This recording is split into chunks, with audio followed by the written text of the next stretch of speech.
You were listening to a Nerd Room podcast, a member of the Star Wars Commonwealth Podcast Network. Be sure to check out more from the Star Wars Commonwealth on the web at starwarscommonwealth.com and take your first steps into a larger world.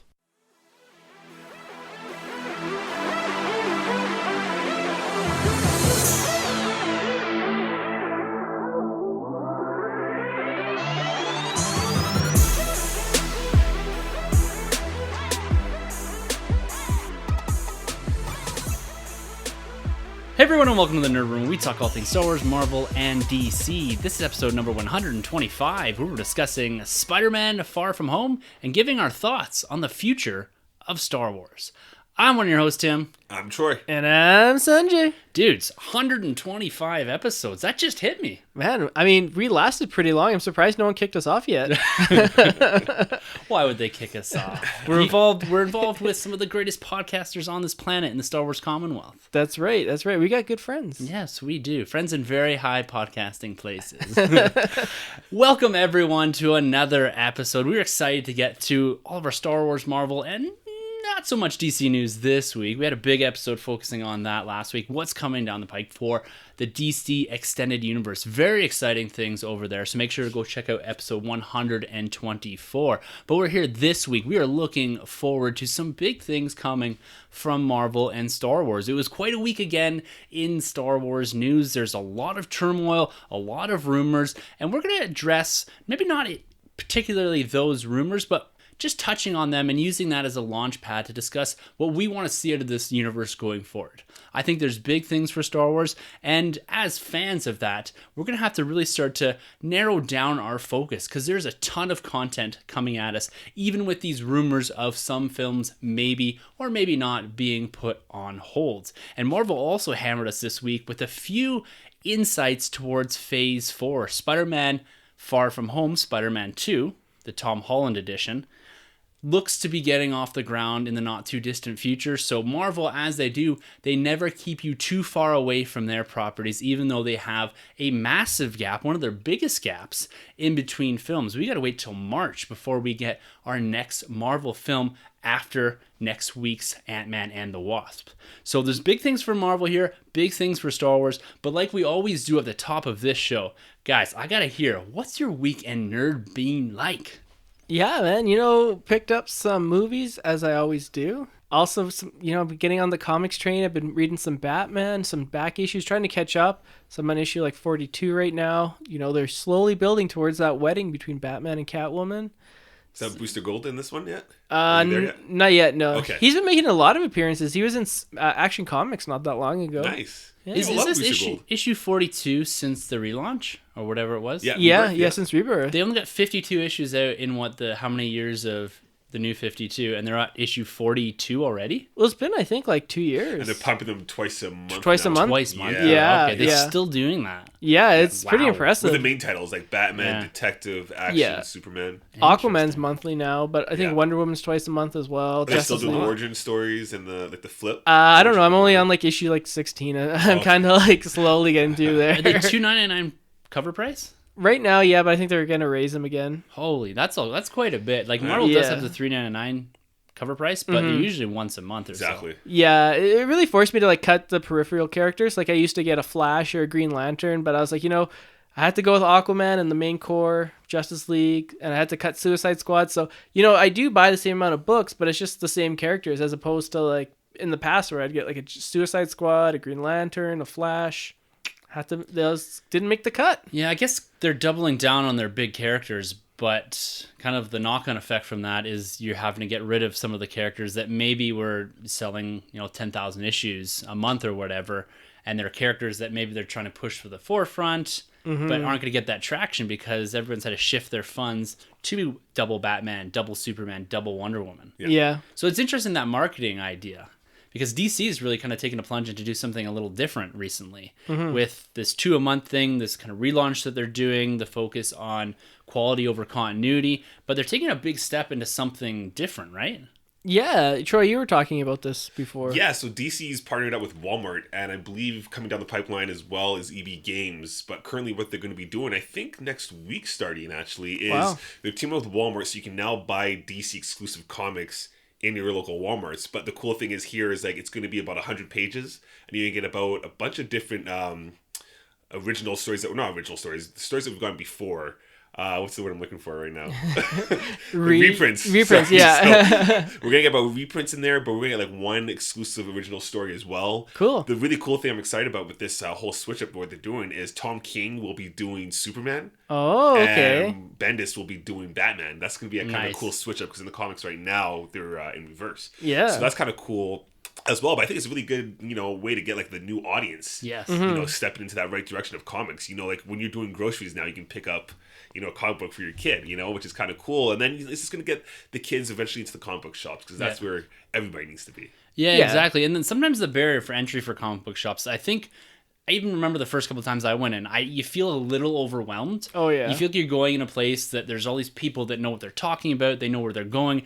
I remember wandering up, and I've told this story before, and not knowing the new comic book wall. Yeah, me too. And I was like, I'm pretty sure it was AVX I was chasing. I was like, I'm pretty sure this came out this week. Could not find it. I asked the guy, and he's like, it's over on that giant wall there.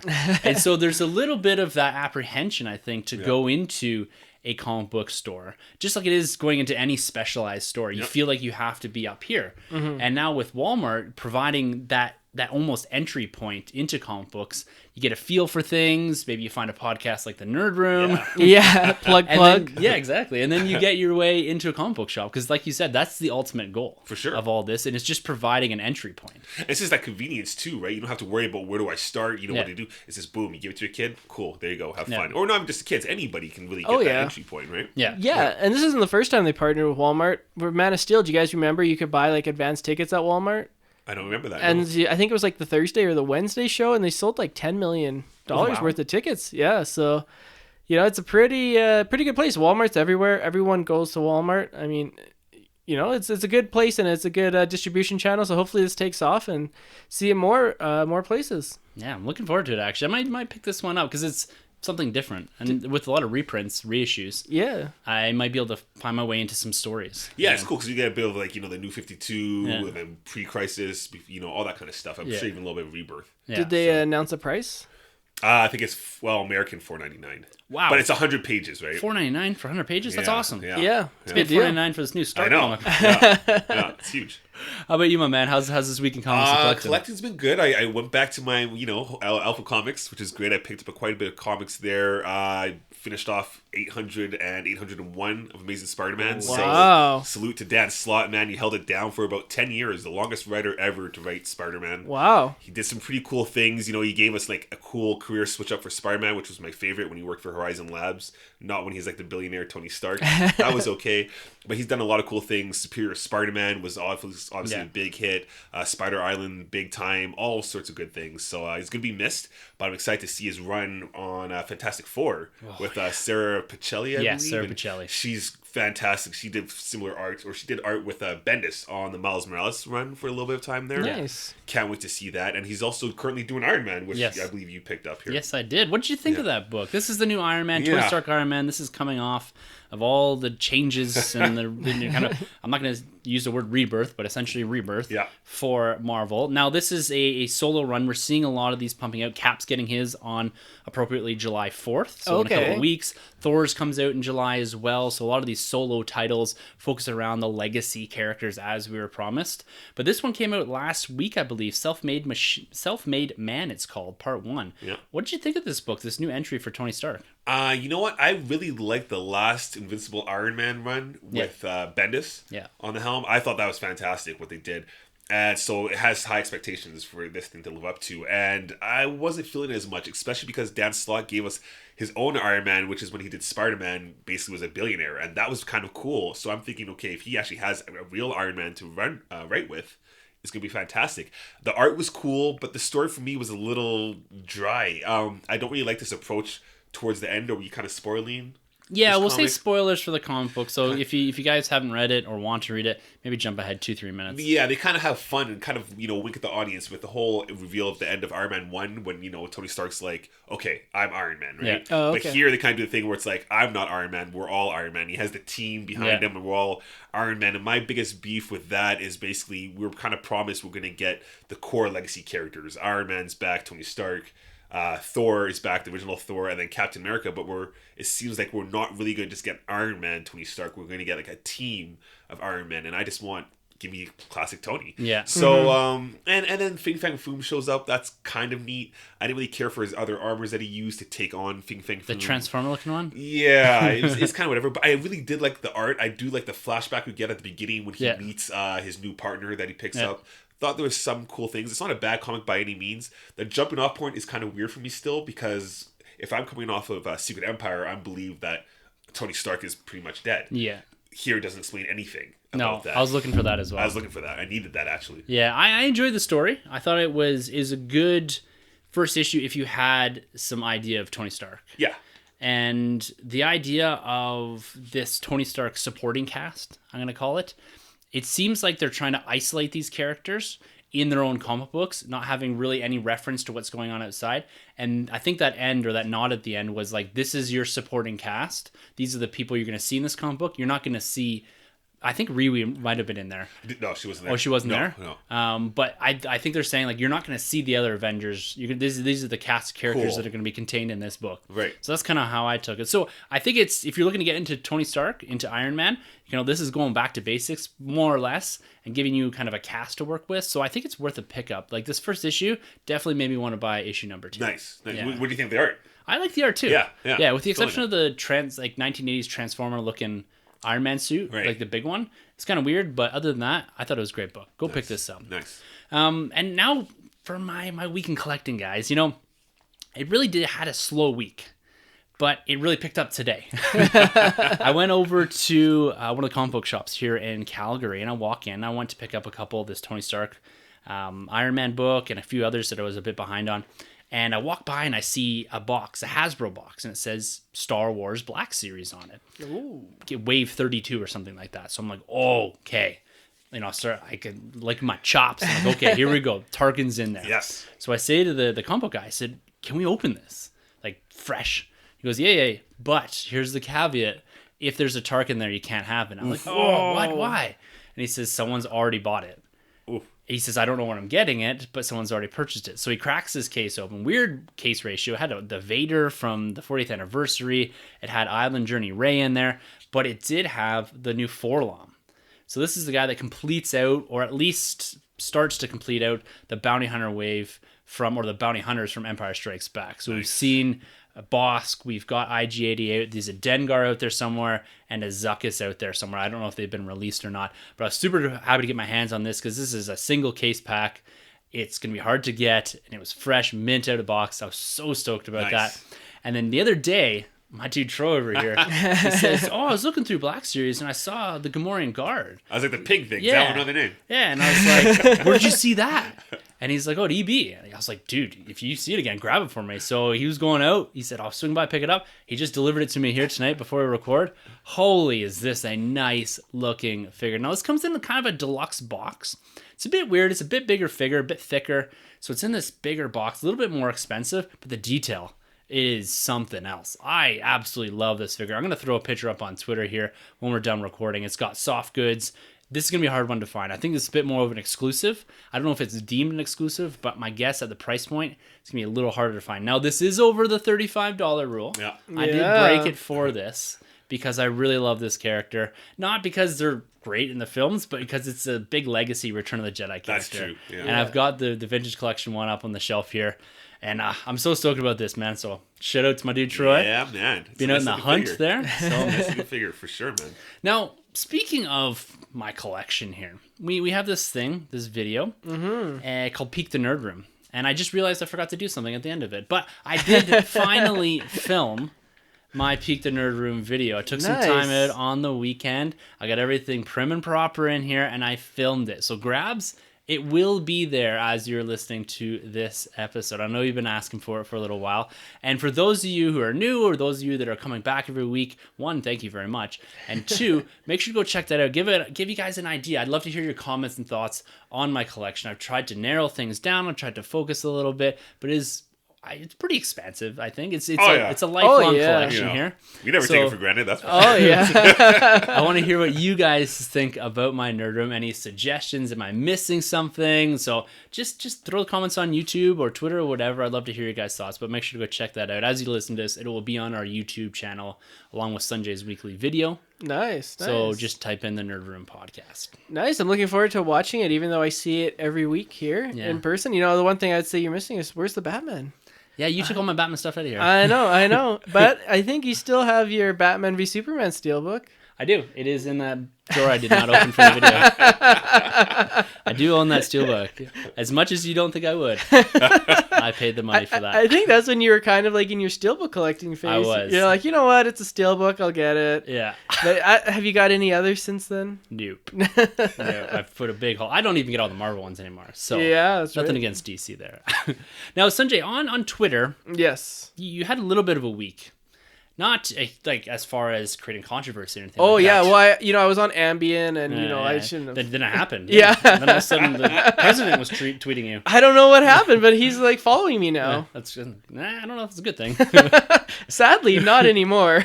But you were running with a bit of a hashtag. That's right, yeah. And I need you to explain this to me because I read through the thread that you and I think Matthew Salvador and a few others were kind of bantering back and forth on Twitter there. It was Release the Snyder Cut. Now, it confused me a little as to what you guys were chasing there. What was this Release the Snyder Cut hashtag all about? Because I went a bit deeper and it goes back pretty far. Oh yeah, like this this is a movement. We're making ourselves known. Don't be like the boycotters. We are much better fans than the boycotters. Ooh, it's out there. You guys play a little more fair, that's for sure. Yeah, all we want is something that has already been done. And so when Zack Snyder was shooting Justice League, he actually shot, people close to the film have said 99% of his vision, or pretty much like 100% of his vision. There's just some special effects work that needs to be done, but it's all there. It's already shot. Just no edits or anything. Just no edits yet, but that's still, he was in the middle of editing until the tragedy struck, and people are saying that WB took that and said, okay, that's an out, but they were trying to get rid of him anyways and bring in Whedon to lighten the film up, change the tone of the film, and change the direction of where they were going to go with it. And so Release the Snyder Cut movement is pretty much just, we want WB to release the movie. They did it for Superman 2 with Richard Donner. They released the Richard Donner cut because when they're filming that, they fired the director and replaced him halfway through shooting. And so he had pretty much 90% of his film completed. And this is just to let people know that, we're fans of Snyder. A lot of people may not be fans of his work, but, a lot of people are fans of Batman v Superman, Man of Steel, and what he's given us. And we just want to see it out there. We want to see his completed vision because this was a trilogy he had planned. And, we just want to release it. Just show it to us. It doesn't have to be canon. We don't have to put this part of the DCEU. This doesn't have to replace anything. But just give it to us fans so we can see his vision. He worked hard on the movie. He's worked hard for DC and WB for many years. So just do what's right, WB, and let us see Zack Snyder's completed vision for Justice League. Well, there you go. There's the explanation. Because I went a bit deeper, and then some people were talking about Man of Steel, Snyder Cut, and all this. Well, there's rumors that there's a 4-hour cut of that movie. I don't want that. That's okay. But even WB, even Batman v Superman, they cut half an hour from that film. Yeah. And I think that half an hour added a lot, in my opinion, that I think it would have been a little bit better. We did get the ultimate version of that, or ultimate cut, or whatever it was. Yeah, so we did get it, but we didn't get it in theaters. Yeah. And so we're WB, man up. Stand behind your man. As the country song goes. Yeah, stand behind your man that we used a terrible tragedy to force out of the film. Make him right. And even if they never release a Snyder Cut, maybe this will show the new charge of WB and the new head of DC film. Hey, Zack Snyder has a lot of fans, so maybe they'll invite him back, and maybe he'll be directing Man of Steel 2. We will see. Stay tuned. Sure. Stay tuned. And what is it? Hashtag Release the Snyder Cut. There it is. Sanjay's on board with this. Release the Snyder Cut. I mean, I'm going to buy it. Yeah, there you go. I'm not, but... I'm sure you'd borrow it, though. I mean, aren't you guys, as people who, you guys kind of liked Justice League, I would say, more than Batman v Superman? Yeah. Oh, yeah, definitely. Are you guys interested to see what Snyder had planned? You know what? I would probably sit down and watch it.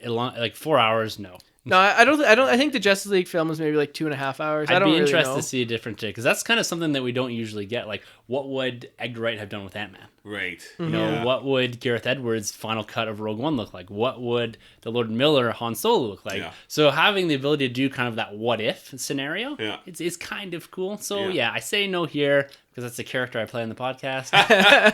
But I would probably watch it. Yeah, I think that ship sailed. I think Snyder and WB's relationship is kind of parted ways.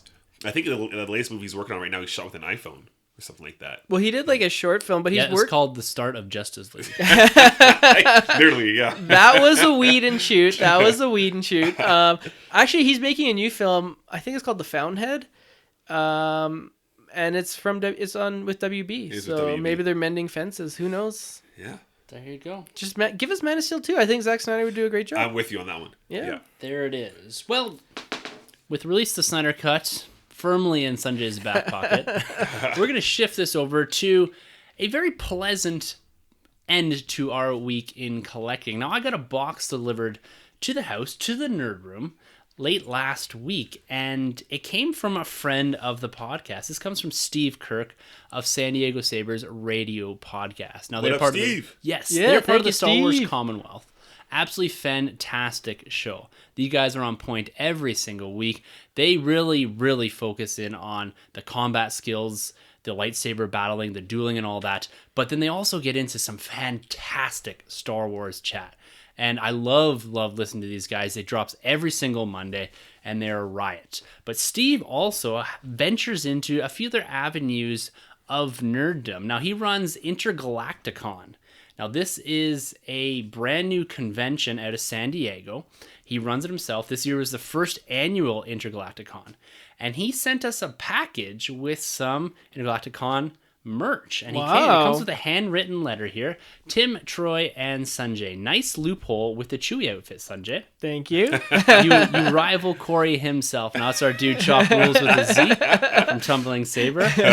He says here, enjoy a few gifts from IGC. Hope you can make it out in person one year. Keep up the amazing podcasting. Long live the Commonwealth. May the Force be with you, Steve. So Awesome. we've got 3 individual packages here. We're going to crank these All open right, right let's now. do it. And then we'll throw an image up here on Twitter. But they're little white boxes. And as Love we these boxes. Wow. crack them open here, Oh, we've got this? 3 items in here. We've got a Intergalacticon San Diego beer glass. I will be putting this to use Absolutely. here immediately. Beautiful. Oh, I love print. Whoa. And then we've got some, what are these, stickers? These stickers or these pogs? Pogs? I was about to do some pog challenges Yo, right now. where's your slammer? Yeah. Oh, I think we got a slammer You don't want here. it with me, man. They're stickers, it looks like, Ooh. I think. And then almost like a commemorative coin.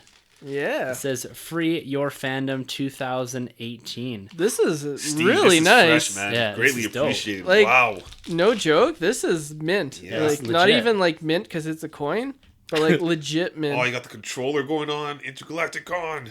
This is awesome. So, first of all, Steve, thank you very much. We didn't know this was Yeah. coming. I know a couple of the other guys in the Commonwealth have got packages as well, and we really appreciate that. And I have to commit myself here 1 year, like whether it's next year or the year after. Next year, I guess, is Celebration. But I'd love to come out to this 1 year. Like this is absolutely awesome. And you know, like I said, make sure to go check these guys out on Twitter. You got San Diego Sabres Radio Podcast on iTunes and all that. Intergalacticon, he does have a Twitter feed for that. Awesome. So make sure to link up with all that and keep in touch with what's going on as far as that goes next year. Like this is pretty cool. Awesome. This has some weight to it too. This I one. know. Wow. Look at these stickers. This is pretty cool. You know, I've been to San Diego for another convention, but you know, I want to go. We're gonna go. Let's go Yeah. 1 year. The Nerd Room crew. This looks like a very fun time. Yeah, and the nice thing about this, I think it ran the second week of June. And if it's consistent with that, that might be a nice family trip. Yeah. The 3 of us could take a little detour, if you will. Oh yeah. Yeah. Over to Intergalacticon. So anyways, Steve, thank you very much. You didn't have to do this. We really appreciate this. This is going to find a great home in the Nerd Room and all of our Yes. Nerd Rooms. Absolutely. Mm-hmm. Steve, greatly appreciated, man. You are too kind. Thank you so much. Yeah. Yeah, thank you. You know, your package was excellent, and thank you so much for sending it to us. And you know, every time I drink from this mug, I'll think of your mug. So Yeah. thank you very much. There you go. All right, guys, let's jump into some of the news for this week. We're going to kick this one off with the box office. As always, we like to follow this, especially in the summer months when we've got these massive flicks dropping. And we do have our Nerd Room box office fantasy Every pool. time you bring up the box office, it's like 1,000 kicks to the crotch. Yeah, sometimes I like to rub it in. So for those of you that are new, we have this box office fantasy draft that the three of us did. Sunjay took Star Wars, or Solo: A Star Wars Story, #1 overall, thinking, yeah, it's going to play like a normal Star Wars film, not like Thor: The Dark World, which is playing identical to. Oh, my goodness. But my two picks, my big picks, debuted in the last 2 weeks with Incredibles 2 and this week's Jurassic World, which killed it with $148 million domestic opening. Nice. $350 million is where Incredibles 2 sits domestically now, so I'm hot on the heels of Troy, who did take Black Panther second overall. That's right, yeah.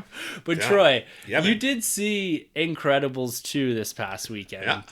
Overall thoughts. We're going to spoil anything here except for 2 small points. All right. But what are your thoughts? Did you like it? I thought it was okay. Yeah. I thought it was okay. I liked the first Incredibles a lot. This movie was all right. It started off pretty strong for me, and then it fell a little flat for me in the middle ground there. Yeah. Yeah. I agree. I agree. It doesn't have that same Fantastic Four vibe Yeah. that Incredibles 1 did. I watched that twice with my daughter before we went and saw Incredibles 2. Yeah. It was a little long for her. Like Yeah. Very long. she ended up in my lap for about the back half of the film. Yeah. And I'm not sure how engaged she was towards the end. Yeah. I like the focus of Elastigirl, but I felt there wasn't enough of the family aspect that we got from the original film. Definitely. This was almost like Elastigirl, an incredible story. Featuring them. Yeah, and I the thing is, taking the Incredibles out of it, I felt like it's just lacking for a Pixar film in general. Yeah. Pixar does such a great job of keeping the kids engaged, but also giving the adults some pretty cool humor. Mm-hmm. This movie didn't do either for Oh, me. My really? daughter was starting to lose it after about half an hour. Yeah. Wow. 40 minutes in, and I'm not gonna lie, I passed out a little bit in the movie myself, actually. So hopefully I can catch those questions that you're about to film me. there's If I was two- awake. Just fake it. There's 2 little things I want to throw out there. So semi-spoilers. This has Okay. really nothing to do with the film. There's not a ton of spoil about the film anyways. Right. But there's a point in there where they meet some other new superheroes. Yes. And she walks into a room and sees this big orange dude with like a brickwork chest. Yeah, called Brick. Called Brick, yeah. Yeah. Did you, as soon as I saw it, I was like, Thing. Yeah, I can see that for sure. Yeah. Because the thing is like bricks, Yeah. So, Yeah. I But can- in like just their comparison to Fantastic Four in the past. Oh, and all this, yeah. I was Yeah. like, wow, that's like very on the head, I thought. well, even the brother, the guy that created the whole thing Yeah. of the superheroes, he had the Reed Richards kind of face going Yeah. on for me. I don't know if that was anything, but I see what you're saying for Yeah. sure with Brick. And then there's another part in the film when they're looking at the bunch of people crowded around a TV screen, Yeah, oh, that scene. and some dude walks in that I was like, that's the Stan Lee cameo. Like he had the mustache, like he had everything. And I was like, this looks exactly like Stan Lee. Might have been sleeping. You're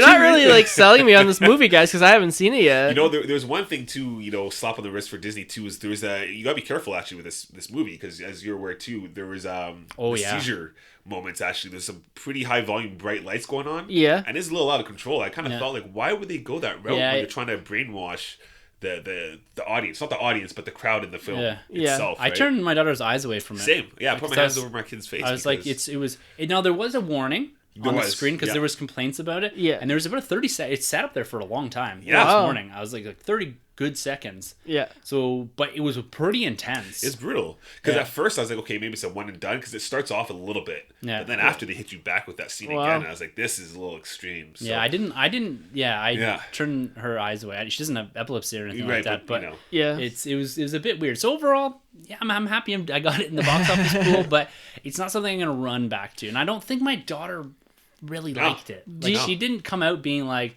"Yay!" She was kind of like flopped on me. The Yeah. short film was cool. Yeah, that was really Yeah. good. Yeah. Do you think, like, I've heard that from a lot of people actually that say, second one was just okay. Do you think that's because, 14 years have passed? So, I mean, it's a long time. I mean, So it's funny you mentioned that, because did you get the start of your film? It was like they had the voice actors, Yeah, like Samuel L. Jackson Jackson. and the guy from Coach and the Elastigirl. Yeah. And they're like, we get it, guys. It's been 14 years. Yeah.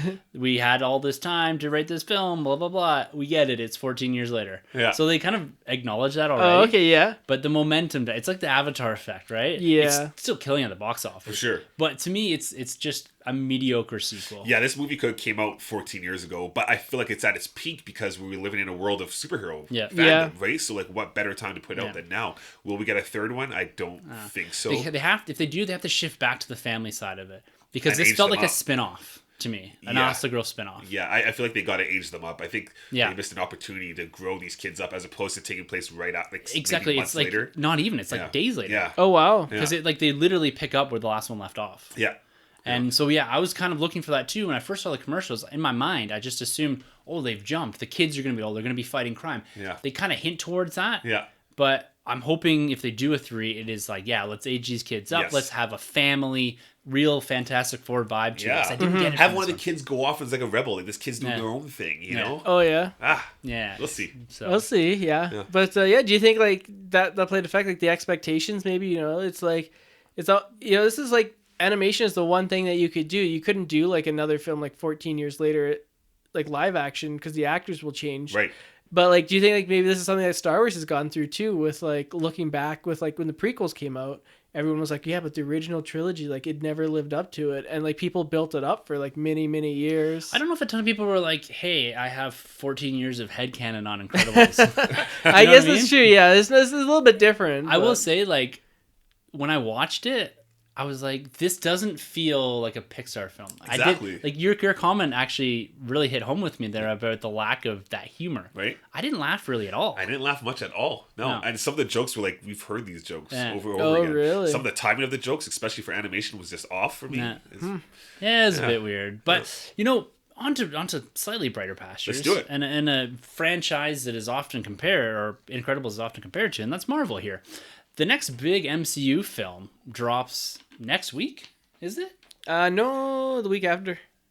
Oh, it's on your list, right? Yeah, it's July 6th. Yeah, July 6th next week. Yeah, it is. Oh my goodness. Pretty wild, yeah. Yeah, okay. So we're going to be doing our prelude to Ant-Man and the Wasp. I had this same idea. I was like, oh my god, do we have to do the prelude? I'm not prepared for that. No, so that'll be coming next week as the film debuts, but it did have its world premiere this past week. I think on Monday, last night it might have been, as we record. Yeah. This film does drop on July 6th. But usually they do this world premiere a couple weeks before, and this is when we get the general thoughts or the first reactions via Twitter and other social media outlets. And overall, for this film, we've had quite a bit of promo for it. They've really hammered the marketing machine post-Infinity War, got this all in the consciousness of the general population. Yes, there's another Marvel film coming, but it's not really tied inherently to Infinity War. That's been driven into people's skulls. But the general thoughts coming here are tons of fun, great sequel. Visually, it looks awesome. The villain is really cleverly done.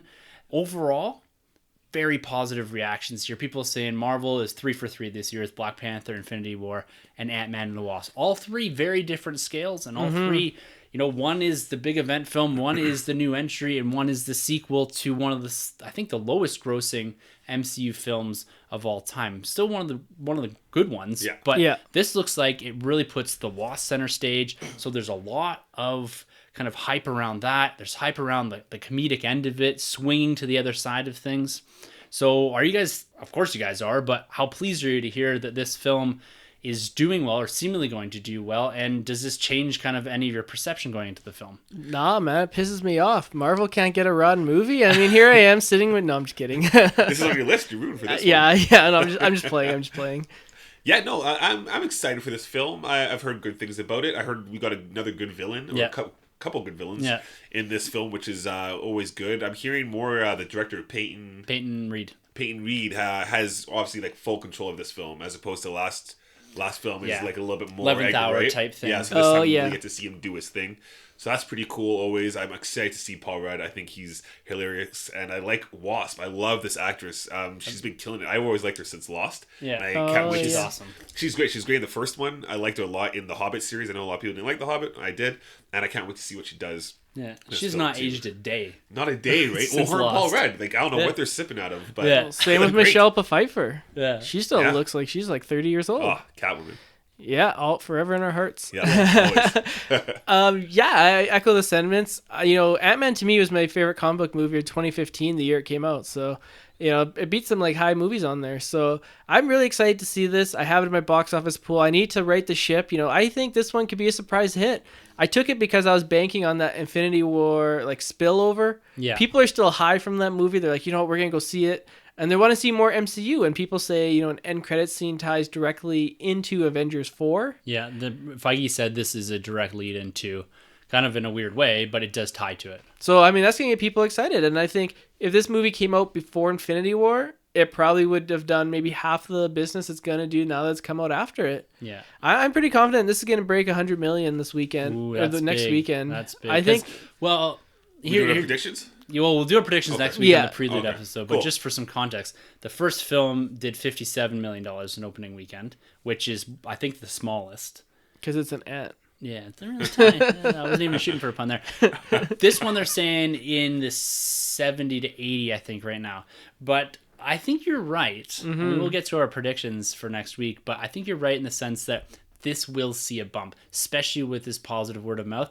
We've seen this give films $10 to $20 million bumps in their opening weekend. So you're right. This thing could push close to that triple-digit opening.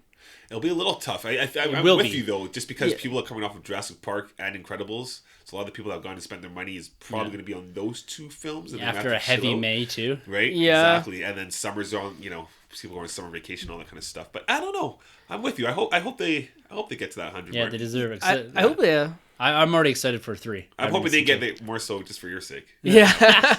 Oh, man. It's like choosing if we were playing like World Cup soccer and you guys have like, I don't know, like Argentina and you have like Spain and I have like Toronto FC. Like that's like the discrepancy we have right now. You get a big back end of the year. Yeah. Well, as Ant-Man and the Wasp is due to drop next week, this is more or less buttoning up some of the last few movies before we get to the end of Phase 3. Now, Feige out on the promo trail for Ant-Man and the Wasp has been discussing Captain Marvel a little bit, Avengers 4, saying that we're looking at a trailer for Captain Marvel still a few months out. I think they're looking to wrap principal photography here within the next month or so.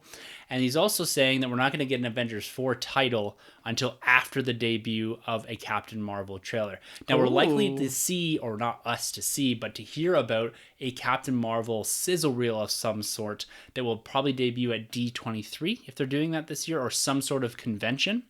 Now, they're not going to SDCC 2018, which is kind of a disappointment, but look for Phase 3 to really start to take shape here and really get our last pieces into place before actually seeing the films over the next couple months.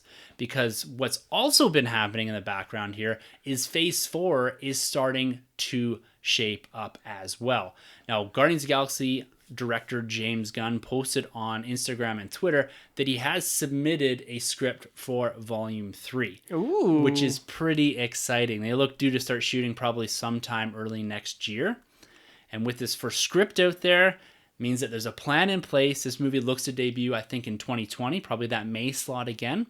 And James Gunn did confirm that this takes place after the snap. Nice. Okay. So this is not taking place in that very isolated timeline of Guardians of the Galaxy Volume 1, Volume 2, and then we see the Guardians Infinity War. This is happening after. So this is going to pick up the pieces of Infinity War, and we all know from that film, the Guardians have a lot of pieces to pick up. Yeah, literally and figuratively. Yes. Well, it makes sense too, right? Because we've already seen Avengers 4 by that point. Yep. Right? So, yeah, no, that's cool. Yeah, Exciting. I'm pretty excited to see this. And really the big news from Marvel this week was the reveal by Tom Holland himself, Peter Parker, Spider-Man, the title for Spider-Man 2 in this new Spider-Man continuity. Yep. Now, I love what they do with Tom Holland here.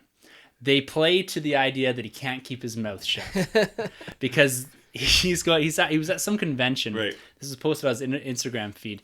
And he said, I can't reveal anything at this convention, guys. I'm really sorry. But I did get the script for Spider-Man 2, and it's great. And he holds up the iPad, and we see the title card and the name for Spider-Man Homecoming 2, if you will. Yeah. Spider-Man Far From Home. I love how Marvel does this. This is marketing at its best. Yes. You know, we've talked a lot about the solo marketing and how influential Marvel can be with their marketing. And like I said earlier, we are really anticipating Ant-Man and the Wasp here. We've got Captain Marvel up next, Avengers 4. Lots of anticipation. But Marvel wants you to keep thinking, because we're going to this big lull, wants you to keep thinking about their properties. What's next for Spider-Man, which comes out in a year from now, July 2019. So it's going to be basically the epilogue to Phase 3, to Avengers 4 that comes out in early May. And it's going to be picking up those pieces and really launching into this new era of the MCU with the new leads in Captain Marvel and Spider-Man Homecoming. Yep. Now, with this title reveal, what do you guys think about it? Spider-Man Far From Home, playing to that home again. Yeah. Well, yeah, I like the fact that they're keeping that home kind of in the title. You know, it's probably going to be the same thing in part 3. Yeah. Spider-Man homesick, or I don't know. Home Who cooking. knows? Home cooking. Home Yeah. slice. Home. Spider-Man, Sherlock, and Holmes. Oh. That was we're going to entertain this. And you know who played Sherlock was Robert Downey Jr. That's right. That's right. Confirmed. No, it's cool. I like what they're doing here. I think we heard rumors before it's going to be somewhere in Europe. He's going to be going, maybe like a summer vacation thing. Because they are aging the character year by year, so he's probably going to like grade 11, maybe grade 12. I don't see him being out of high school yet, for sure. So that'll be pretty interesting to see what they do there. But I'm just excited that we're getting that Spidey news. My biggest thing is, and you and me were talking about this, is how do you market this movie on the heels of Avengers 4? You know, because obviously Spider-Man's dead at this point, right? We all know he's coming back. It's just been announced. But how do you market his return on top of pushing Avengers 4? Yeah. You know what I mean? Like, that's the big question. It's a very difficult thing to do because you have to avoid stepping all over Avengers 4. Yeah. And it might be more viral marketing like this. Yeah. Like talking about the villain, talking about Tom Holland, talking about how I don't really know how you do that. Right? Like, how do you pick up the pieces and promote that? Because you're basically leaving yourself a window of May to July, which isn't that much different than Ant-Man and the Wasp. But we have to remember, when do you debut a trailer? Yeah. Like, when do you debut a trailer with a new Spider-Man suit? Exactly. In a different location with a character that is perceived to be dead. Yeah. We know it's coming back, but how he comes back and how unless you do something different, because we do hear whispers, and it's pretty much confirmed, like you were mentioning. Gyllenhaal is coming as joining the cast as Mysterio. That's and then right. There's also been whispers that Michael Keaton is coming back as Vulture. So if you do something, you know, because Spider-Man and Batman have the best rogues villains ever. Absolutely. Right? So if you did something where you're marketing towards the villains, you're marketing towards the fact that we have big names, like Gyllenhaal's coming into the mix. Yeah. And that's what you focus on, which is kind of what Sony's been wanting to do this whole time anyways, but you have the partnership with Marvel. So Maybe you can do something like that. So basically, you promote a Sinister Six style of film. In a sense, yeah. And once Avengers 4 hits, then you flip the marketing on its head and promote Spider-Man. Exactly. Especially Especially if the cool thing is because it's Spider-Man Far From Home, if we're getting Spider-Man outside of New York and you have Kraven the Hunter out there, like if Kraven's in this film, they and need pushing to add him. Kraven, and you got Quentin Beck as Mysterio, like... Man, there's a lot you can do. Yeah, I really like that. Yeah. That's great. Kind of the reverse marketing, because usually it's the other way around. Exactly. You get Spider-Man. Okay, yeah, here's the side characters. Here's the villains in your subsequent trailers. Right. Oh, that'd be great. I love Kraven the Hunter. So Do you know who would be perfect for him? Is Jason Momoa.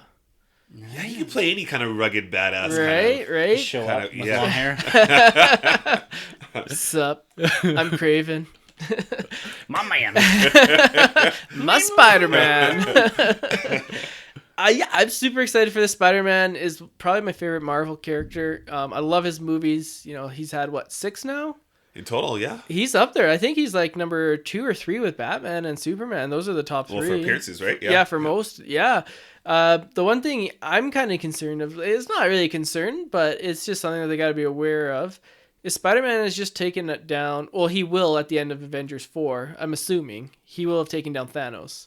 So how do you go from him taking down like a guy who just like snapped his fingers and threw away half of existence to him fighting a special effects artist with like a fishbowl on his head?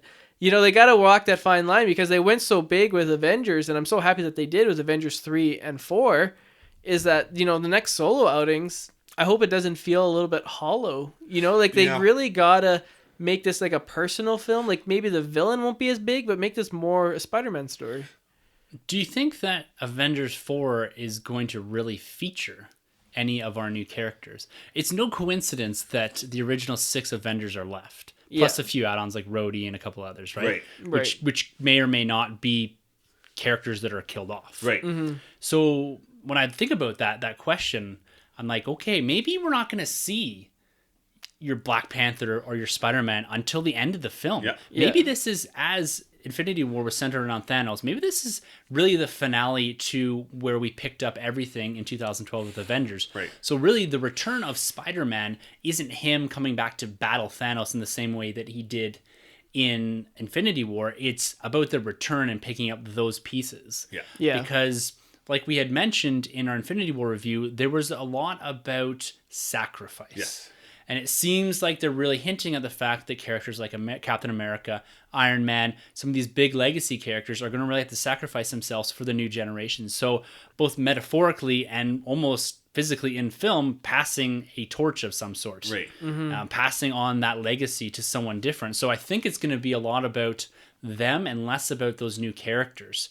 And that's maybe how they're able to get away with the idea that we're not having a huge cosmic battle. Yeah. This might be a more personal Avengers story than it is a massive event style of film that we got in Infinity War. Right. So that might be a way that they're able to kind of hammer that out and not have to worry about Spider-Man, zipping around in space and then all of a sudden he's hanging out in London. Right. Yeah. So it's kind of a cool angle. I really like it. And I like the fact that we're going straight back to a personal story. Exactly. Because we need to kind of recenter and refocus the universe around these new characters that are going to be helming it going forward.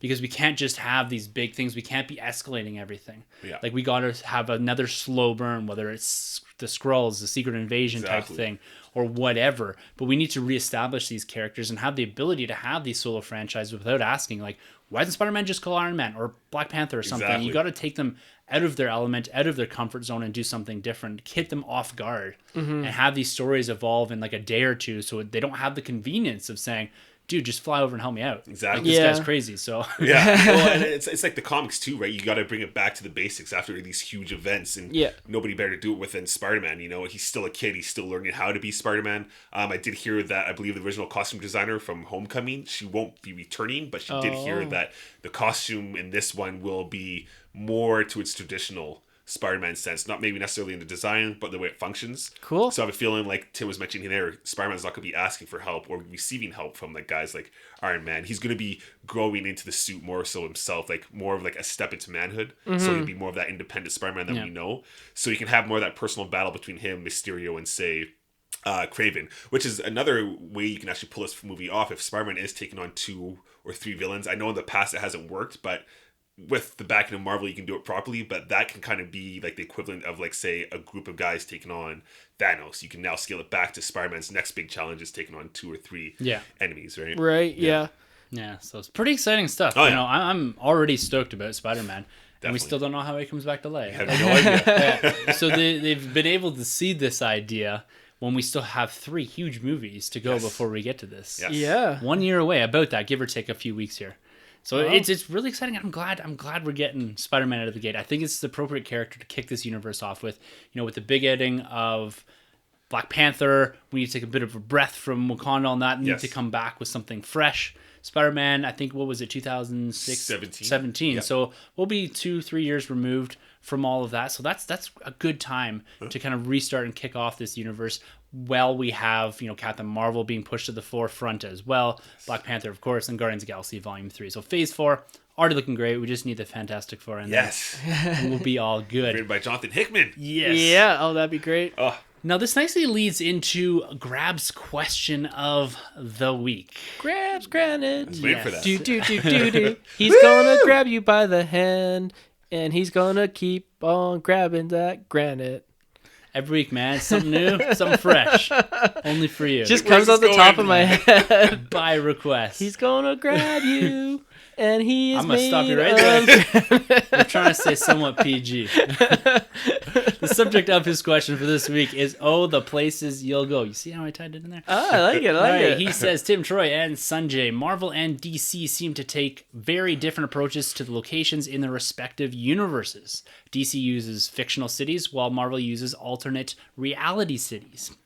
Now, what are some of your favorite comic book locations in comics, and which city plays the biggest role in a comic? To include Star Wars, what are some of your favorite planets or cities in the universe? And lastly, if you had to relocate your family to any of these cities, Which would it be, and how and why do you convince your spouse it's a good move? Thanks in advance, Grabs. So let's break this one down this week. No, like we always like to do. Yeah. First off, thank you, Grabs, for the question. Always appreciate it. Make sure you go follow Grabs Granite over on Twitter as well. This guy's a ton of fun to interact with.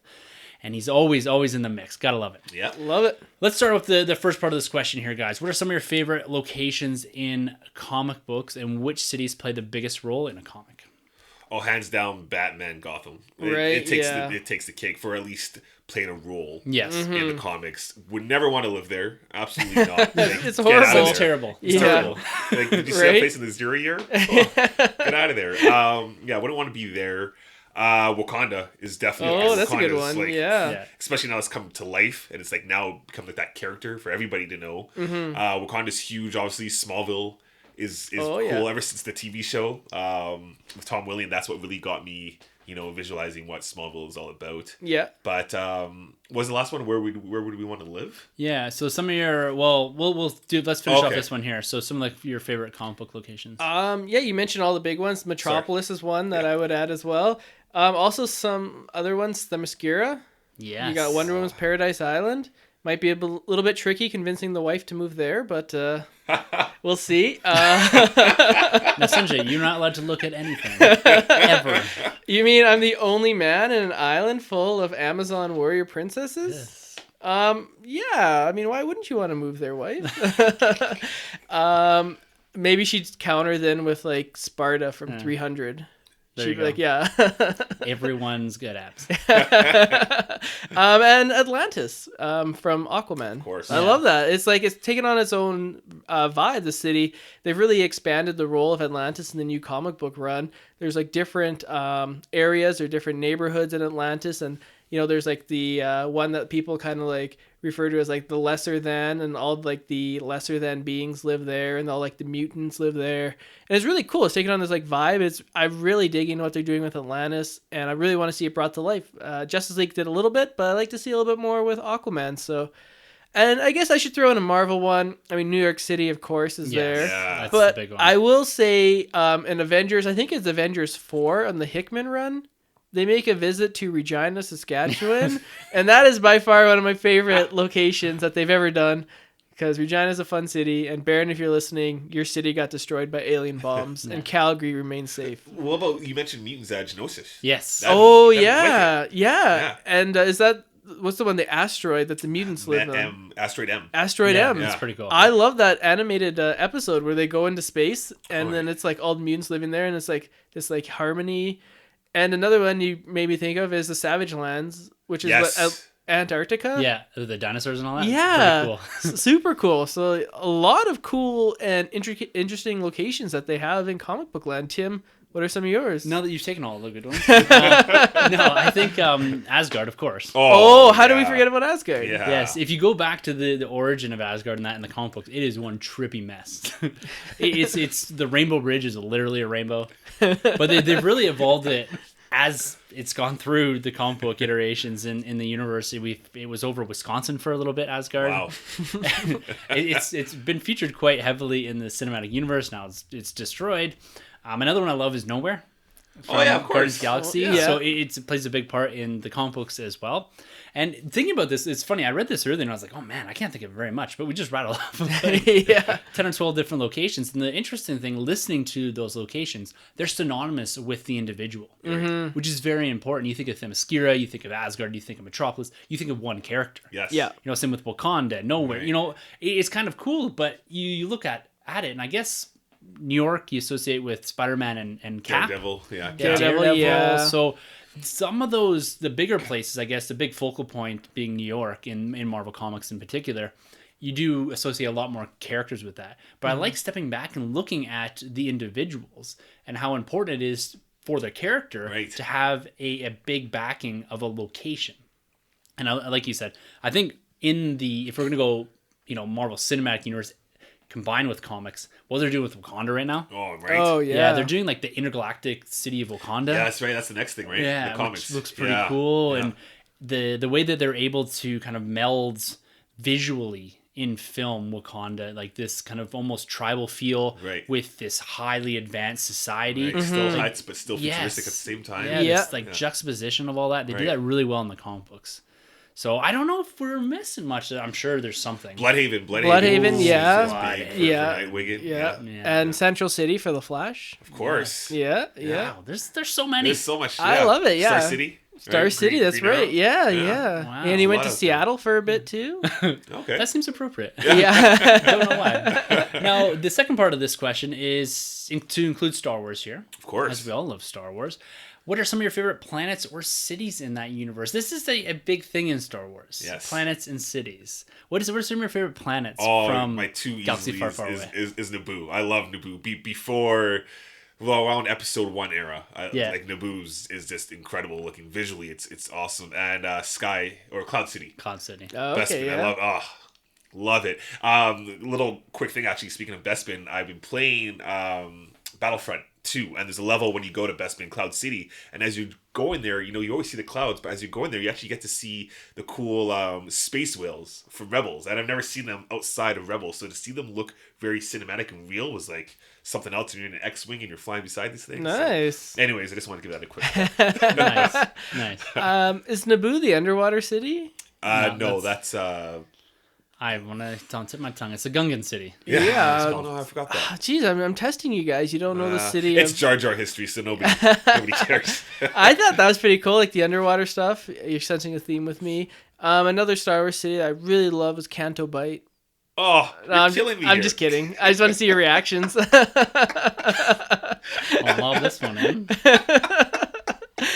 I'm gonna go with the place that's kind of a city and a planet. Is the Death Star. Because like people lived on that. It's a location, thing. definitely. It is definitely a location, and they said it's like the size of a planet. Yeah, I just love the design of it. It's so cool and so iconic. Yeah, and to see it, it's just awesome, and I just love all that power. I know all that raw power, and it's true power. Right, I can't believe you didn't say this one. What about Mustafar?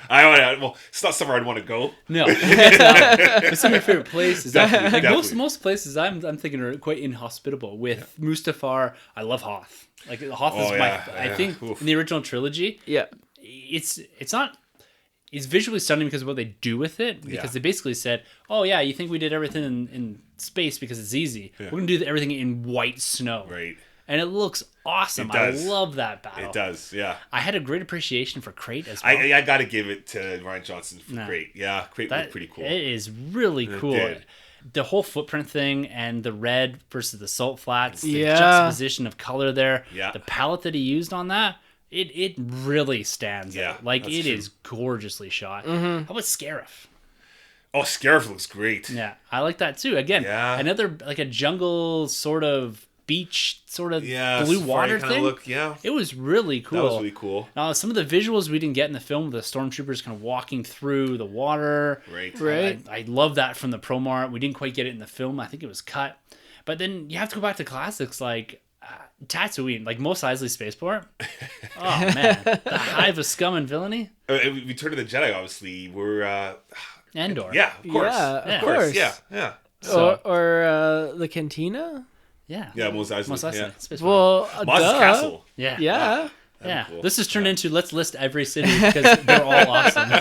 Every planet. Is there any one that you didn't like that they went to in Star Wars that you're like, oh, this location looks kind of whack? For me, I can't really think of anything off the top of my head that I'm like, I can't. Like the ring of Krafreen, I think it's called, which we see what's his name on. Cassian Andor is pretty cool, and then you've got the Jeddah?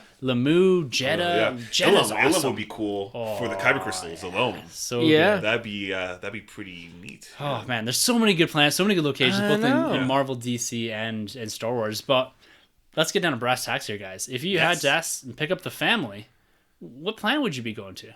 Planet or location? Either or. Just kind of. All right. Well, besides Themyscira, because that's the obvious one. I just tell the wife, like, don't you just hate men? Well, I got the place for you. They're the worst. I just hate men. I would actually choose. We didn't say this one. It just came to me. Is the New Gods, New Genesis? Oh, cool. It's paradise. It's like heaven. So it's like, yeah, I would definitely go to New Genesis. I mean, you might have to deal with fighting Darkseid, and you'd be like the weakest one there because they're all gods. But you know, or you know, I just saw another one, Mount Olympus, because in Wonder Woman, you know, you have the Greek gods, so that'd be kind of cool to move awesome. there. To convince the wife. Zeus. Yeah, just be like, do you know what I liked? The movie Hercules. We could live it every day. Let's move to Mount Olympus. All right, what's a good move for you? Picking up the kid and the wife and saying, let's head over to. Yeah, I'm still attached to Naboo. I think I'm still gonna go with Naboo. As a kid, I always loved that place. This is off topic. Darkwing Duck's place. Remember the cartoon Darkwing Duck? Oh, yeah. It's like a rip-off of Gotham City. Yeah. Always loved that place. Seems pretty safe. I mean, Darkwing Duck holds it down. So. He has Launchpad to help him. Oh, yeah. Gizmo Duck. Yeah, Gizmo Duck. So yeah. sweet. Yeah, he's like Iron Man. Yeah. Iron Duck, yeah. You'd be like the head superhero there.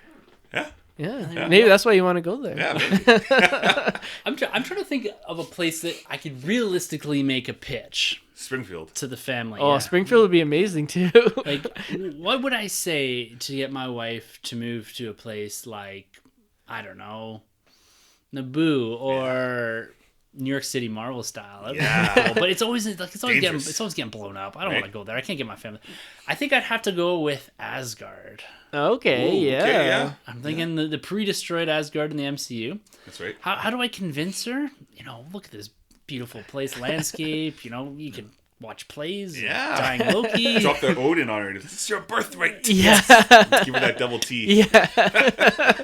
You got Thor walking around shirtless, just having baths in the open. Yeah, that's a win-win. I think I would choose Asgard. I don't really have a pitch for her other than the fact that I could say, look, Hemsworth. Yeah. Oh, great. We lost all three of our wives to Asgard now. Thanks a lot, Tim. No problem. We can go hang out on Mustafar. Once we find out from Charles Soule how he got that castle. Yeah. A pretty badass place to live. Yeah.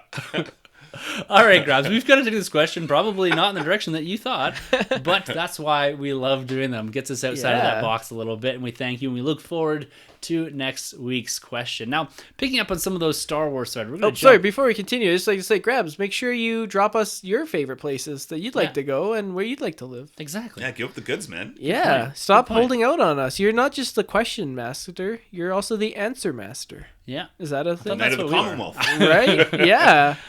All right. Oh, yeah, he's Sir Grabs now. Yeah. Yes, Sir Grabs. You forgot about that. All right, let's jump over into our last kind of bit of news for this week, our last focal point of news, and that's Star Wars. I'm going to kick this one off with a bit of Thrawn. Now, a character that has got a lot of face time in recent Star Wars canon, in novels, in comic books, as well as in Rebels. So we've seen him in quite a few different mediums. And we're going to get a second novel from author Timothy Zahn debuting on July 24th, 2018. Nice. So there is a brand new cover for it. On the original cover, we do see Thrawn and Vader. This is a story, Thrawn Alliances, about the two of them completing a task for the Empire. So both of them have to work together, which is pretty cool. We haven't seen these characters together really at all. I was expecting maybe something in Rebels, but we really didn't quite get there. But the really cool thing about this that was just released this past week was an excerpt that I didn't read from the book and a SDCC exclusive cover. Now, on this cover is what really made me jump. And you being an Anakin guy, yes. I don't know how you didn't just fall over. So the cover on this reveals Anakin Skywalker looking like Hayden Christensen from Revenge of the Sith. Yes. And we have Thrawn on here looking quite different than he has in the past. He looks to have his Chiss gear on, his army gear from prior to his entry into a galaxy far, far away proper and the Empire itself, which is chronicled in the Thrawn book. Now, this book does take place after that, well into the established Empire, but there is a flashback which goes to a point that was referenced in the original Thrawn novel by Timothy Zahn about his interaction with Anakin Skywalker prior to his turn to Darth Vader. Now, my dude, how and what are you thinking about this book right now? Oh, blown away. See, right off the bat, I was excited for this film already, or this book, just off the cover alone beforehand when it was Vader and Thrawn. Now that we got this exclusive San Diego Comic-Con variant, which just looks fantastic. It's the Clone Wars Anakin, but with Hayden Christensen, and we've never seen that before. No. So that's super cool. But just seeing a little bit of the synopsis, this book's going back and forth with flashbacks, seeing the interaction. I guess Anakin's out on a quest to save Padme, and he runs into the ship in the unknown regions and comes across Thrawn. There's some cool back and forth between the two, but they basically join forces to go and do something that they're going to go do. It's so cool because reading that book, not the book, but the comic book, I was asking you, like, when did these characters meet? Because I didn't know anything about this. No. So now we're getting it explained in this flashback telling format in this new book. So totally stoked. I feel like Thrawn is being represented fairly well in the book so far, the comics. Rebels was a little bit hit or miss. Yes. Because I've never read the Legends like you have, but I know there's a lot of hype behind that character beforehand. So I'm really hoping we can start turning that wheel because we don't really have much opportunity left with this character with the outcome of Rebels. Well, it depends, I guess, really. Spoilers for Rebels, I guess, if a lot of people may or may not have seen that already. Yeah. But I think in Rebels, some of the apprehension to do things with the characters because they're somewhat handcuffed by not wanting to completely dismiss the character. Yes. So they didn't let him play right out. They kind of gave him an ambiguous ending. Yeah. Which allows them to kind of mess around with him a little bit, maybe in a timeline, say, like episode 9 or something like that later on in the sequel trilogy or in that space between Return of the Jedi and The Force Awakens. It seems like they have bigger plans because they continue to really focus in on this character. Yes. And he's been a fan favorite of mine since I read those books. Now I didn't read them in 91. I probably read them in early 2000s, but I've loved this character since then. I love what they did in Rebels, and seeing this, and I've done the Thrawn book. I'm reading the comic books right now, and I really enjoy everything that Timothy Zahn's doing. This is going to be a really fantastic book, and the fact that we're getting a little bit more insight into that Clone Wars Anakin, Clone Wars era Anakin, and this it was just an offhanded reference in the Thrawn book. It was like, oh, Anakin Skywalker. I knew who this person is. A lot of people's interest, though. I'm sure. People are dying to know what happened between those two. Yeah, and given his deductive abilities, we're meant to presume, I would think, that he knows who Darth Vader is. Right, much like Tarkin kind of did in the Tarkin novel. Right? Exactly. So, very exciting stuff there. Now, going to a portion of Star Wars that maybe isn't as exciting. This past week, Collider, now, which is usually quite a reputable source. For sure. They've got a lot of good people working for them, and they seemingly have sources that are close to Lucasfilm, close to Marvel, whatever, to get these sort of inside scoops. But they had an exclusive posted on their website this past week, and into the weekend, that gave some insight towards this idea that all future spin-off films, now spin-off being the standalone of Star Wars story films, were being put on hold indefinitely. Now, they had their story. They doubled down on it a couple of days later, saying that, no, we believe our sources, that this is a real thing. ABC came out and said their sources from Lucasfilm said that this was inaccurate and speculative at best. Anthony Bresnikan, who is someone that's close to Star Wars, he does a lot of the EW writing for Star Wars, so all those covers, all those big articles that you see, he's the one that writes them, compiles and puts them together, so he seemingly has sources as well. Guys from Making Star Wars had some input, Jason Ward over there. So everyone was kind of throwing their ideas into the hat about what this was, what did this mean? And ABC kind of took none of this is real. Right. Collider was the sky is falling. What are you guys' thoughts on this? Like, do you think we're kind of somewhere in between, that they've taken a step back given Solo's box office performance here? Now, we've chronicled that quite a bit on the podcast here. It's landed at about $202 million domestically. Oh. Probably not going to move too much further from that. So that puts it in that Thor the Dark World kind of domestic haul. The international is a different story, though. $350 million internationally. Worldwide. Not Yikes. Internationally. Yikes. So you're looking at like just over $100+ million internationally, which is nothing. Yeah. So what are you guys' thoughts on this, on a Star Wars story? The idea that it could be put on hold, or where do you think this all stands given kind of all of the input we've had from various different sources, which are close to, Lucasfilm and ABC being a Disney-owned property, people with sources. So what are your thoughts on this? Well, I'm kind of side more towards Collider, just because I think it's Frosty Weintraub is the guy that broke the whole scoop. Right. He's done a lot of incredible stuff with Disney in the past, actually. And so what he was saying, I think, made a lot of sense, because the thing is, the way most people took it as, they haven't confirmed any of the solo stories or the standalone films coming out, right? So he's basically just saying that those films are going to be kind of postponed for a while. But a lot of people took it as like, okay, well, that's Boba Fett and that's Obi-Wan. Even though he did say that, but they were never announced in the first place. You know what I mean? So I think we all kind of speculated that anyways. After Solo, they're probably going to pump the brakes for a little bit and just, kind of collect themselves. What I do like, and what you and I were talking about before, is that I feel like this is like the turning point now for Lucas to really crack down, figure out their vision, put all their efforts into episode 9, really dig deep there, and then from there you can focus on Rian Johnson's trilogy if it has to be, or whoever's trilogy. They didn't really specify.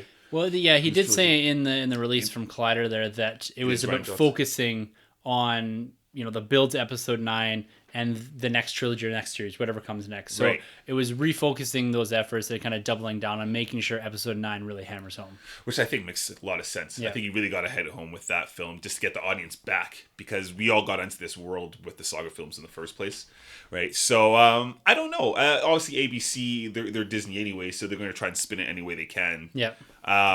So we'll just have to wait and see. Yeah, this goes back to what I was saying last week about the DC films. Like, there were so many out there, but none of them have even been announced. And then when they don't happen, people go like, "Oh, it didn't happen." And I think it's like Star Wars is going through that same thing. Like, for the first time, Lucasfilm is trying to do this connected universe, as you will. So films are going to go by the wayside. They're going to see what does good, what doesn't do good, and then obviously put all their eggs more into what does good. And Marvel's the same way. I mean, there's a reason why we haven't gotten a second Hulk film. If that movie made $500 million, we would have gotten that. But we have 3 Iron Man. We're going to have 4 Avengers films because those ones kill it at the box office. Yeah. It's just simple math. And I think, Lucasfilm is right to, okay, let's see how episode 9 does. Because if episode 9 kills it like we all expect it to, everything's all gravy. Everything's back to normal. Everything's fine. And I think a lot of people expect that to be the number 1 movie next year. I mean, when we're doing the box office fantasy draft next year, whoever gets the first pick is probably going to take episode 9. Well, isn't Avengers also? Yes. Avengers, yeah. So I'm going for Avengers. Really? So right now, you go Avengers, I go episode 9. Yeah. Tim, you're the tiebreak. As far as what? If you had the first pick in the fantasy draft next year, what are you taking? That's a tough one. I definitely go. I'll explain why I'll go Avengers. Okay. Because they clearly have the better track record. They have all the momentum going for them.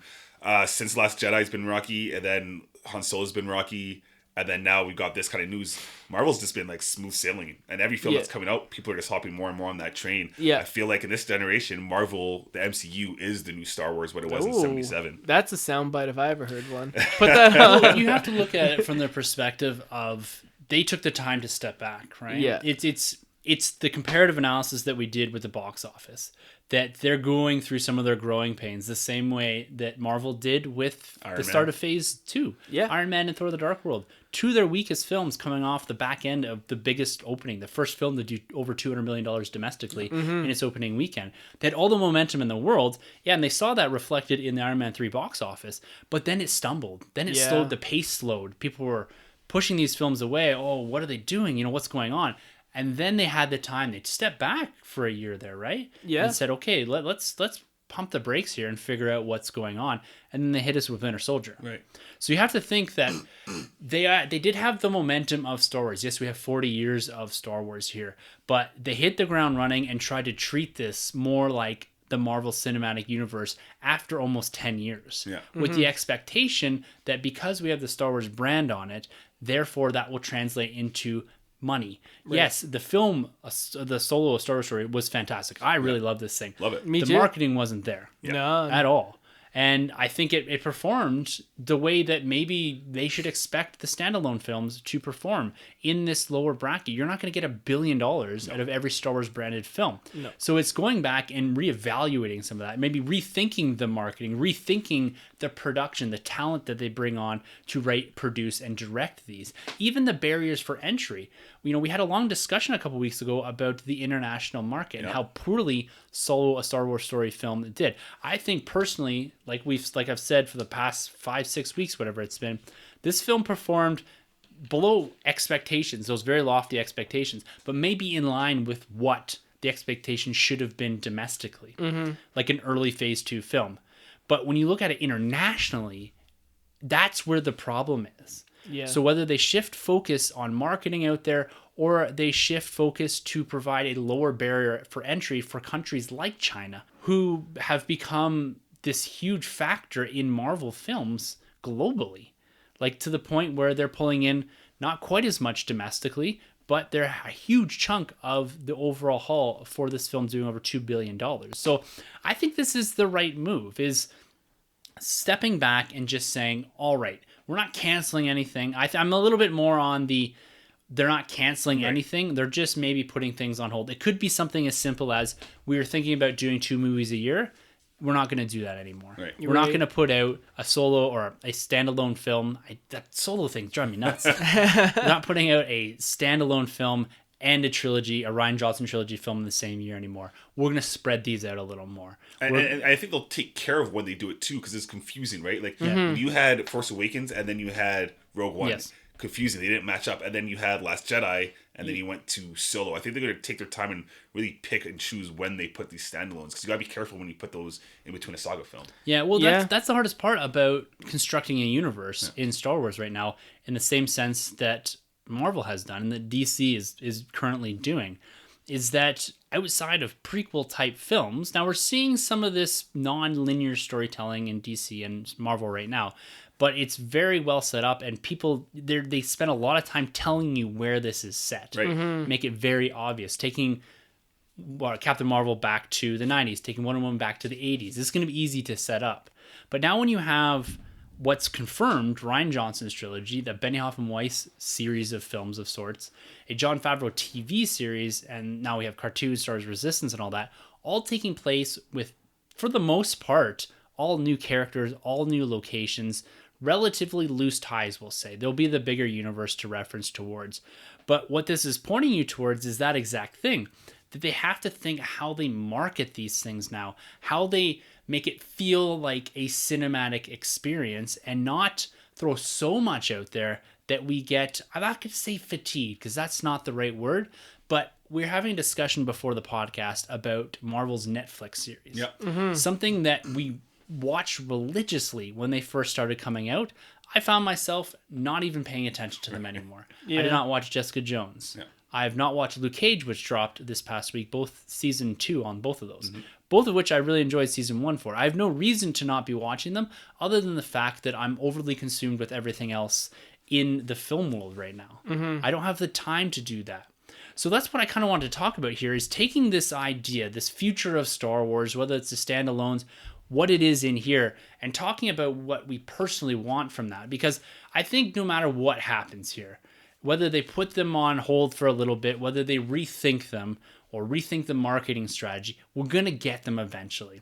You know, they could slide Kenobi on to the streaming service. They could do whatever. Boba Fett could just be a bounty hunter film. Exactly. Featuring Boba Fett. So to me, it's not the sky is falling, Star Wars is done or whatever. Like, look what we've got confirmed already. Yeah. And the unconfirmed things are like Fett and Kenobi. So this universe is fine. Like, I think it's fine for now, as long as they put the foot in the right direction. If they get into like DC territory, then it could be a scary thing. Like, as long as they start cleaning up stuff from now, getting their act together now, and not to pass shade onto DC. But I see what you're doing. The fan base can only take, I feel like, so much of whatever kind of uncertainty is going on behind the studio, and that's like any studio. Like nobody's, I don't know how to explain this, but nobody is like audience proof to the fact that people will always be guaranteed to appear to the films, right? Yeah. So well, and I think that's it. Now, what do you guys want from all this? You know, we've seen what's been confirmed here. We know what could potentially be coming now, whether it's just a little later or whatever. But what do you want out of Star Wars? Because I think that's the big question. Now, we're not here to preach or to do anything like that. Like, we need this, or like, have you seen this remake, The Last Jedi thing? Oh, brutal. Get out of here. Okay, so we're not about to say like they need to stop everything and listen to us because this is our only opinion. But as fans, with all this content coming, like, what do you want from this stuff? Are you guys going to choose silos like we've talked about in the past? Are you going to just stick with Benioff and Weiss or Jon Favreau and maybe consume some of the other films as they come at you the same way that we're doing with the grander MCU is that, yeah, we'll get to Luke Cage and Jessica Jones eventually, but it's not top of my priority list. Yeah. When you look back a few years ago, if you had said this, it would have been like the first thing I'm doing. Yeah. But now I'm thinking maybe it's a little different. Like, what's your thoughts there, Troy, on how this universe is evolving with the content that we're going to eventually get? Well, I think one thing which would be clear, and I think would be great, not just for the general audience, but for like the hardcore fanboys and fangirls, is to put a closing chapter on some of these sagas. So, for instance, this time frame between episode 3 and 4 needs to be done with. Like, we spent so much time between episodes 3 and episodes 4 that just needs to be cleaned up, so we can just get like fresher points into the universe going forward or going way back. But I feel like we keep spending so much time back here, it confuses everybody when you start hopping back there. Yeah. There's only so much story you can tell, in a sense, in that time frame. We're missing stuff from between episodes 5 and 6, which is huge. We're just now finally starting to scrape the surface between episodes 6 and 7 with Resistance and Jon Favreau's TV series coming out too. So I'd like them to clean up that a little bit. I'd also like for them to focus a little bit more on some of the Jedis. Like, give us some of the Jedi storytelling. Like, these 2 solo or standalone films that we've had have been like zero Jedi. But Star Wars, like, when you think of Star Wars, you think of space battles and you think of Jedi. So it's kind of weird that we haven't really been getting them, especially the last 2 films in the Saga series have kind of been Jedi-centric, but not really. Like, when you think about it, in these films, the only time we've really had like a lot of Jedi on screen is like the worst one, which is Attack of the Clones. Like, it's kind of crazy that we haven't really had a time with just a lot of Jedis going to battle, unless you play like the Old Republic games and you get to see these guys all go to war. So I'd really like to see some of that. And I've been saying this forever, man. I'd really like to get like a Luke Skywalker film, or at least a designated book. And I'm not talking the Legends of Luke. I'm talking like an actual, like, what was Luke doing between so and so. Yeah, I think that'd just be sweet, because we've yet to see that Jedi master Luke. So yeah, that's kind of where I'm at so far. Now, Sunjay, as a guy that came into this universe in 2015, we'll say. Yeah, pretty much. Just for argument's sake. Going into The Force Awakens, you've gone back and watched all the films, you come to all the premieres for all the standalone films. So out of the 3 of us, you're the newest to this universe. Now, you're coming in at a time when we're probably getting the most Star Wars content we're ever going to get thrown at us. How do you feel as being kind of the new guy to the universe with everything that's going on? Yeah, I mean, the good thing is when I came in, there was only 6 films. So, you know, it wasn't overwhelming. And now you got like all these different trilogies coming at us, and a TV series as well. Like, I guess there was the animated TV series, but you didn't really, I guess, maybe you do, but you didn't really need to watch them to enjoy. You do now. Yeah. But just make it so it's not confusing. Like, lower that barrier to entry, as you always say. Make sure that new people can come and enjoy Star Wars, and just make sure that if you want to, you can watch the films and they can make sense, and you don't have to go back and be like, oh, I have to read this book now, or oh, I have to watch this TV series. Have the films stand on their own and just keep making good content. I think, you know, there's been 9 Star Wars films and I've enjoyed them all to varying degrees, and just keep making good films. And the one thing I would really like, I don't know if this is going to come back, but I really like that feeling when a movie came out and it was a Star Wars movie, it was an event. Yes. Yeah. Everyone and your dog, you go to the dentist and the dentist will be like, have you seen the new Star Wars movie? Or you go to get the mail and the mailman's like, have you seen the new Star Wars movie? You know, like, you live in a white picket town. White picket fence town. Mailman on dentist. Well, that's what we're missing. You're right. Because when you're trying to do these movies every 6 months, you can't get that event feel. Yeah, you're absolutely right. It just like breeds familiarity, you know, and it's just like. Oh, but Marvel's been able to do that, though. They've been able to maintain quality. They've been able to maintain, at least to a degree, the attention of a fan base. But also when the event comes, like, boom. So the Saga films are meant to be the event, and these are meant to be the holdovers. Mm-hmm. Right. Maybe you don't need the holdovers every single year, but like Marvel can do it. So I think Star Wars can do it, but a lot of it comes down to is that narrative, how they tell the stories. Right. Because it's confusing, you're right. I think, and Troy, you had this point, is they need to focus all their storytelling post-Return of the Jedi. Yeah. And maybe try, I don't know how you do it, try to have a common thread through there, even if it's loose. If they go back and do a Knights of the Republic, that's great. Yeah. But at the moment, that feels very fan servicey to me. For sure. Like, there's a lot of great stories to tell in there. Don't get me wrong. Yeah. I'm not against it. But if they want to build a base or a foundation around this content, there needs to be some commonality to it, something that's familiar for people coming into it.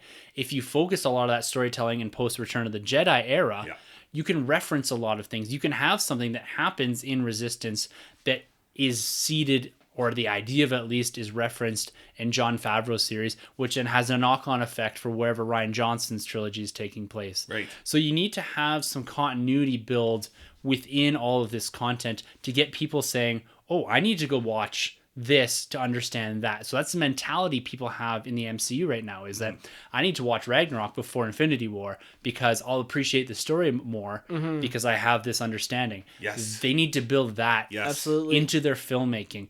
And I don't know how you do that if you have a film set post Return of the Jedi, Knights of the Old Republic, you know, you have your comic books in the middle of the New Hope era. Exactly. So they just, like you said, they need to clean that up and streamline it just for a bit. Yeah. Once you get that base, you can start going off Right. and doing your own thing, doing different things. Because it's that lack of familiarity that's going to confuse people.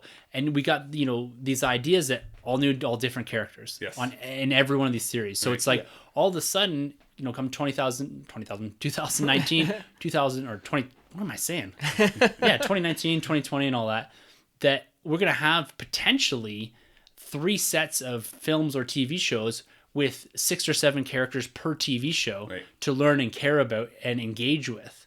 That's very difficult to do. You look at the closed environment that Rebels was after Clone Wars, when there wasn't a lot of the saga stuff happening, so you got really attached to those characters by the end because you could spend time with them, you could engage with them. That's the problem with the Netflix Marvel stuff right now. I don't feel engaged or that I really have any real ties to these characters anymore because they're not part of a bigger story to me. You know, they're part of a minor little tiny part that's fine in its isolated universe. Yeah. But the fact that there's no knock-on effects outside of that, I struggle with that. And so the time I want to put into it is minimized because I want to focus somewhere else. Yes. Right. So I think overall that they can be successful. And I'm really excited for what's going on. I don't think the sky's falling. I think the standalone films will go ahead. But it's a good time for Lucasfilm. It's a real pivot point, like you referred to, Troy, for them to step back and think about how this universe needs to roll out in this new era once they get past the sequel trilogy, Rey and Finn's and Kylo's story here, and how they really run with this, because that's going to be the difference maker. You know, we can't have 400 Black Series coming out every year. Yeah. Because we can't afford it. You know what I mean? So it's all about that. Like, we can't have the shelves looking like they do because no one wanted to buy the Last Jedi stuff. Therefore, we didn't get any Solo stuff. Yeah. And so we have this weird drought. We need the consistency in every avenue of Star Wars. Yeah. And to do that needs consistency in storytelling. That's the bottom line. You have to bring in the right talent. Kathleen Kennedy needs to take this bull by the horns and lead it like Feige does. Yeah. Like, I don't like always referencing Marvel, but there is a fantastic blueprint on how to keep an audience engaged while throwing 3 movies a year at them, plus tie-in series, plus this, plus that. Yeah, we don't do a lot of the Netflix stuff right now. Yeah. But geez, we've gone to like 3 movies in the last 6 months. Yeah. You know what I mean? And haven't stopped talking about them. Yeah. And going with Feige, you know, because I am one of the people that actually really liked Solo, and I think what Solo did such a good job of doing, which is keeping it like Marvel, is giving the fan core audience like what they wanted. Like, they gave us like the Darth Maul stuff, they gave us the holocrons, they gave us all those little Easter egg goodies, which is something that Marvel has taught us so well. Like, everybody out there that reads comics, we got you covered. But if you're new to this world, you're gonna sit back and have a good ride. And I feel like that's what Solo did. And I feel like, I don't want to keep bragging or bashing that Last Jedi, but Last Jedi didn't do that kind of stuff. Even Rogue One kind of didn't do those things. I feel like there's a lot to be learned from Han Solo, and I feel like we could do some of those same things in the future films by doing some of that Marvel stuff. That Marvel flavor works for me. Yeah. Just not the release dates of the Marvel stuff works. I think to kind of wrap this discussion up here, I think individually we have different things we want from the universe. And Sunjay, you're going to have something slightly different. Myself, we've explained these. But I think the common thread through there comes down to consistency. Good stories, good talent behind them, and have this overarching narrative. It doesn't have to be isolated. No. You know, they can tell their own stories, but there has to be something that allows you to tie this all together. You know, there's a reason it's all connected in the MCU works that well. It all comes back to that idea of consistency of the canon of giving us good holistic stories that also tie to a bigger narrative. So I've repeated myself like 10 times here, but at the end of the day, I think that's just hitting the point home that everyone out there, sky's not falling. Star Wars is fine. Just give them some time to rethink things. Like, it doesn't have to be black and white. It doesn't have to be so binary that either Star Wars is doing great or it's falling off the edge of a cliff and Kathleen Kennedy's ruining everything. No, she's awesome. Like look what she's done. Yeah. Not only does she have the credit of producing the majority of the films that we love throughout our entire lifetime, but I think she's done a fantastic job in this Disney era. And they just need to take a little breath. Yeah. We've gotten 4 Star Wars films in 4 years. We're going to have 5 in 5 years. We didn't get that many really close to that over 40 years. Yeah. So let's like give them the space that they need, guys. And understand, Kathleen Kennedy also answers to somebody too. Yes. So Bob can't be the one taking all the blame because there's somebody else that makes other decisions too above her. So apparently he was the one that pushed for the May release. Right. Bob Iger and that. So anyways, guys, like I think that more or less wraps that up. This is going to be a common thread through, I think, a lot of podcasts over the next couple of weeks, not just ours, but everyone in the Commonwealth discussing what Star Wars looks like into the future. And I look forward to hearing other takes, Talk Star Wars, the guys Tumbling Saber, Gen X, everyone, to see what they have to say about all this, because it's a real shift. I think in Star Wars we're going to see a real pivot point. And let's see what comes. I'm stoked about everything. I'm like, yeah, there's a few things I'm cautious on, but overall, I can't wait to see some of this stuff. It's going to be incredible. It's going to be awesome. All right, gentlemen. Well, another episode in the bag, 125. It's been an absolute pleasure podcasting with you guys for 125 episodes. Can't wait for 125 more. And really for this week, that about wraps it up. So if you'd like to be part of the show, you can always email us at thenerdrm@gmail.com. You can hit us up on YouTube or Facebook. And as always, you can grab us on Twitter. We're always hanging out there. Our handles are at the end of the episode. And make sure to go check out Sunjay's weekly videos on YouTube. The new Peek the Nerd Room video that will be up as this podcast drops. So checking out my Nerd Room where we record every single week. And I think that's all the pumping that we need to do, because it's time to get out of here because Sunjay is starting to doze off. Well, I was going to say, before, we got to make sure we peek Troy's Nerd Room as well. If you haven't seen that video, make sure you check it out. We're, the great camera work of me. That cameraman, Michael Bay. Yeah. A few shadows. Cinematography. Oh, it was beautiful. It was like a Zack Snyder film. Yeah. Yes, I had like the color filters and everything. It was very dark. Sunjay cut. Yeah. It's very dark and all the lights were off. Yeah. Anyways, all right, gentlemen. Until next week, for the Nerd Room, I'm Tim. I'm Troy. And I'm Sunjay. And thank you for entering the Nerd Room. This has been a Nerd Room podcast production. You can find our hosts, Tim, Troy, and Sunjay on Twitter at TheNerdRM, TroyTheBoy87, and Sunjabby. For more content from the Nerd Room, check out thenerdroom.net. And don't forget to subscribe to the Nerd Room on iTunes, Podbean, and YouTube. Be sure to head over to StarWarsCommonwealth.com to find more podcasts in the Star Wars Commonwealth Podcast Network, including Talk Star Wars, Tumbling Saber, Generation X-Wing, Rogue Squadron Podcast, Skyros Podcast, and San Diego Sabres. Follow the Star Wars Commonwealth on Twitter at SW Commonwealth and take your first steps into a larger world.